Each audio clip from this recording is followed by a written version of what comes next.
আজকে করব সর্ষে ইলিশ। সর্ষেটা ভিজিয়ে দিয়েছি, লঙ্কাটাও রেখেছি সামনে।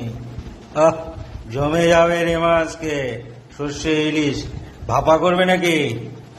আর এনেছি কচু পাতা, আজকে চিংড়ি মাছ দিয়ে কচু পাতার বাটা করব।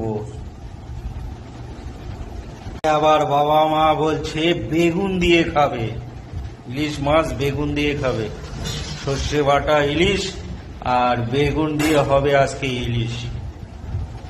আজকে করব কচু পাতার বাটা। কি কি দেব? রসুন, কালো জিরা, আর একটু দেব চিংড়ি মাছ। চিংড়ি মাছের ছাল ছালিয়ে নিয়েছি। তারপর কি আছে, এটা দেব লঙ্কা। এই দিয়ে করব এখন কচু পাতার বাটা। দেখি কেমন হয়।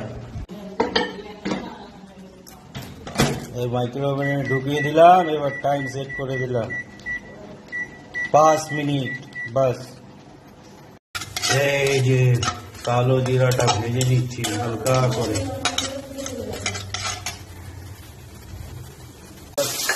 চিংড়ি মাছটা ভেজে নিচ্ছি।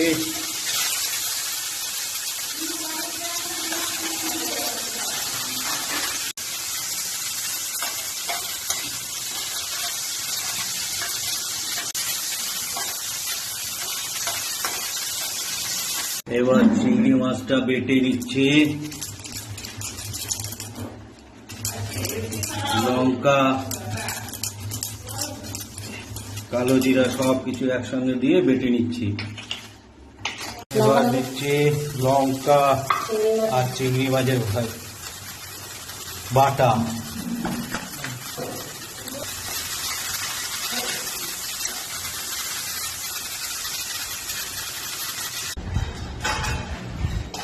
দেখি কচু পাতার বাটা কেমন হয়েছে।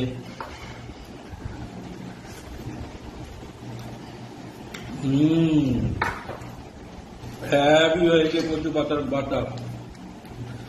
চিংড়ি মাছ দিয়ে কচু পাতা বাটা। এই দিয়ে তো একখানা খাওয়া যাবে। হেভি হয়েছে, হেভি হেভি। সর্ষে ইলিশ